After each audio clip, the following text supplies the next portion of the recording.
Good morning, everyone. I wish to welcome you to the Ministry of Green Economy and Environment stand at this year's Agriculture and Commercial Show, 97th Agriculture and Commercial Show. As a Ministry of Green Economy and Environment, we have different departments that have showcased here. We have the Department of Forestry, we have the Department of Environment Management, we have the Department of Climate Change, we have also the Department of Meteorology. So we are excited to be part of this year's ministries that are showcasing here at the agriculture show. Besides the departments that have showcased here, we have also line projects that are under this ministry. For example, we have the National Adaptation we also authority. We also have the National Biosafety Authority. We also have projects such as the Eastern Province Jurisdictional Sustainable Landscape Program. We also have Trilet, and we also have cooperating partners that have showcased here at this ministry. So we are calling upon everyone to come and have a sample of what we have showcased as a Ministry of Green Economy and Environment.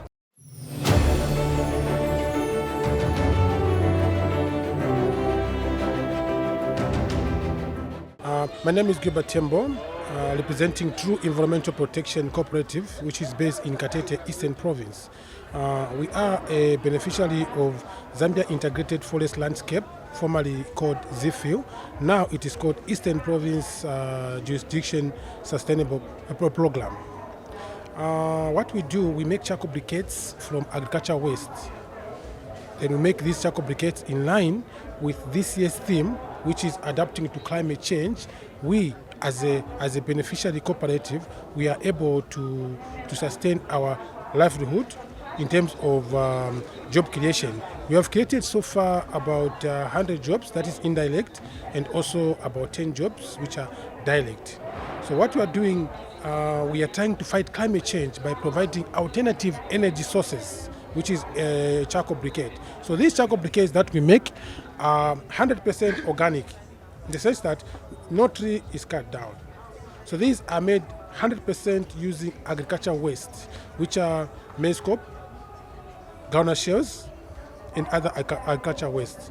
So with the support that we got from the World Bank under ZFIL, we have so far managed to buy the equipment and also to build the shed, which we are using at the moment. So we want to start producing these charcoal briquettes not only for Katete and Eastern Province, but for the country at large. By so doing, we'll be able to help in reduction of deforestation. So far, there is evidence showing that the reduction of deforestation has reduced so far from 250,000 hectares to 172 hectares per annum. So right now, in line with this year's theme, which is adapting to climate change, we as a beneficiary of this green fund, we have decided to start production of this green fire, which is called a charcoal briquette. So we are not only helping the community, but we are also helping the nation at large.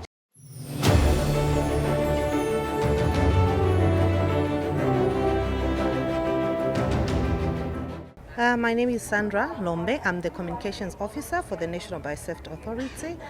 Our mandate as the National Biosafety Authority is to regulate matters related to gene modification. So anything that has to do with GMOs, we regulate that, be it the import, export, transit, contained use, release, or placing on the market. We regulate this to ensure safety for the human beings, animals, and the environment. This theme is very critical for us, or aligns very well, because in our regulations of products that are genetically modified, some of them are modified to adjust to drought resistant, pest resistant, and those are some of the products that are modified.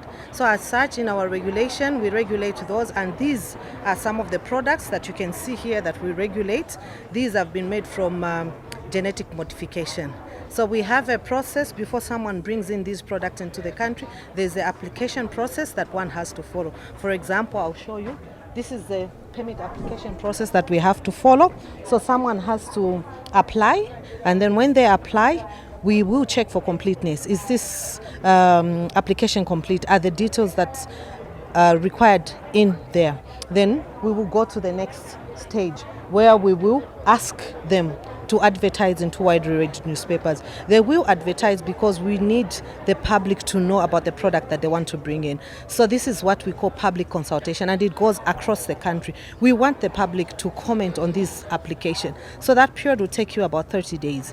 After that 30 days, then we will have the scientific advisory committee that will sit to analyze. We have the technical committee, we have the scientific advisory committee. This is a group of scientists, experts.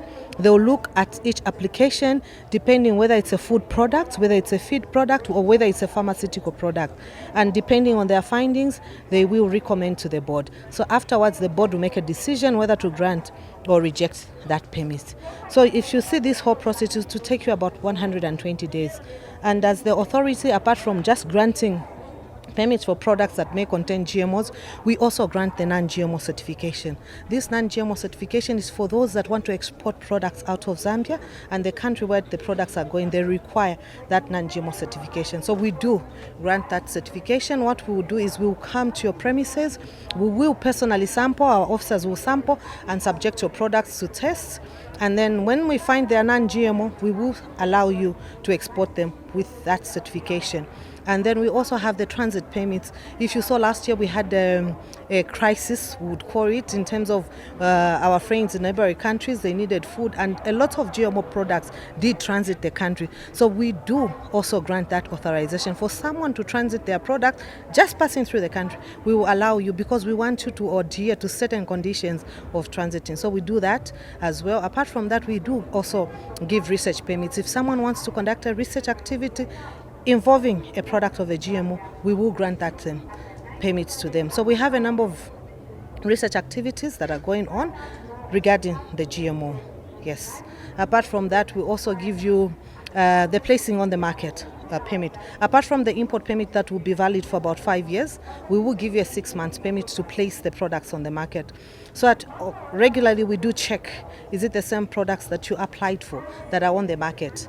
And then we also keep regular monitoring, and also we do a lot of surveillance just to make sure that every product that you find on the market that may contain GMOs has been approved by us, and there's a permit to that effect. That's how I was explaining that theme aligns very well, because when you look at these products that we have allowed into the country, some of them have been made from products that have been genetically modified, from maybe corn that has been genetically modified, and that corn could have been genified because it was a drought resistant. So drought already is a climate change effect. It has a negative aspect on the climate change.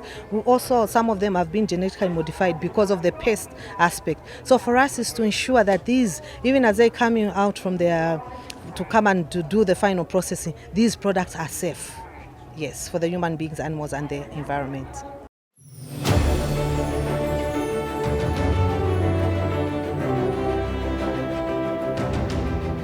My name is Langston Zimba, District Operations Officer under the Triad Project in Lunga District, standing in for the Triad Project. So the Triad Project is a World Bank project that is being implemented by the government of the Republic of Zambia through the Ministry of Green Economy and Environment under the Climate Change Department. So the project has 4 major components, which is 1, promoting diversified, resilient, and sustainable livelihoods. It also has the second component, which looks at management of community forests and protected areas. It also has the project management and coordination component, and also the contingent response component. So the project development objective of the Triad project is to improve natural resource management, promote sustainable livelihoods, and also respond to emergency crises around the country. So the project is active in the northern region in 3 provinces.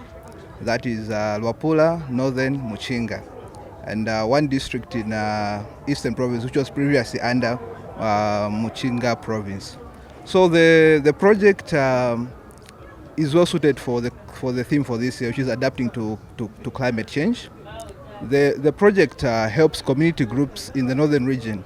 It has supported over 300 groups in various diversified activities that are well suited for adapting to climate change. We've empowered groups where they are implementing agricultural activities. We've empowered community forest management groups. We understand that the community forest or the forests that are around these communities are important in withstanding the impact of climate change.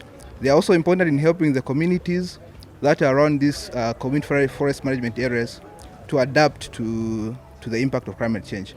These community forests, they also help in providing services, which we call ecological services that are from the environment. The community is able to get medicine products, they're able to get food products like mushrooms, caterpillars, locally known as fishim. So all these services, they help the communities in adapting. The project has also supported infrastructure projects where we have the dredging of over 120 kilometers of water channels in Lunga district. We also have infrastructure projects like crossing points, which are also helping the communities adapt in terms of floods and other calamities. We also have supported bulking centers around these implementing districts, which are also helping in terms of improving the enterprises. People are able to store their products, their agricultural products, avoiding issues of post-harvest losses. So this improves the resilience and adaptive capacity of the communities in the northern region.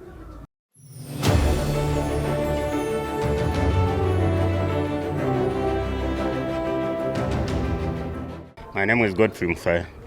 I'm representing two companies here as their business consultant. We have Green Cycle that is involved in producing briquettes and fire blocks, and Biochar. The briquettes, I think, are well-known products that are alternative to charcoal. So we are trying to help in reducing the cutting of trees. On Biochar, it's a very good product that's possibly an alternative to the fertilizers that are being used, the chemical fertilizers that we're using. It's made out of biogenic products and from biomass. So when it's spiralized and treated, we have an alternative to fertilizers that regenerates the soils that we have in the country. It also does play one role, a very important one role in climate change. It does it actually consumes the carbon dioxide that is which is a hazard to current operations. If you see, we have a lot of carbon dioxide in the air. It actually happens to be part of the gases that we do not require in climate change. So it sucks the carbon dioxide and is put back in the soil and helps in regenerating the soils as well as producing the nutrients that are required. So in the area of adapting to climate change, it's one of the key products that I think the country should adopt and should use in big measure as an alternative to the fertilizers that are damaging our soils. Then we also have, on the side of Star Energy, we are adding value to coal. Coal, as it is produced in Mamba, you find that we have now 6 mines that are producing coal, in addition to Mamba Corelis. The coal also does damage the environment in that it emits a lot of gases like sulfur dioxide, you have nitrous oxide, carbon monoxide. These are harmful to the environment. So what we are doing in adding value to coal, we buy coal from the mines, we wash it, and then treat it and produce semi-coke. The semi-coke that we use is a purer product in that it does not damage the environment as much as the ordinary coal. So we have that is shown there as part of our response to addressing climate change. Lastly, we are doing bricks also, which are helping in the steel industry, and iron, copper, and the metals, manganese, and as well as all the other metals that need pre-treatment to be abstracted from the stones. Like you find that iron ore, you have to get it from stones, and you have to treat it before you actually get the iron that you require for steel to make your alloys like steel. We also require it for processes like when you are reducing copper, the semi-coke does work well. We've been supplying the semi-coke to companies like Lime Resources, which is now what used to be Ndola Lime. When they use our semi-coke, their kilns do not generate any smoke. They emit smoke that is purer than any other product than when they are using. We also, the product that they produce from our semi-coke does not have a lot of the off colors when you are producing lime and when you are producing cement as well. So these are the new products which are going to drive the industrialization of the country forward. Because the semi-coke particularly and the refractory bricks, people will be able, even in the bush, to use the refractory bricks to construct kilns of their own and use our semi-coke to treat base metals that they'll be able to dig from the ground and add value to them before they export them. Like the situation we have now, there's a lot of manganese that is exported without being treated. So we don't add value to that. With what we have now, a lot of value addition will happen in industry and will drive the industrialization of the country. Kafia Steel are mining iron at the moment. If they use our semi-coke, they'll be able to extract the iron from iron ore to iron, and then they'll be able to proceed to make coke.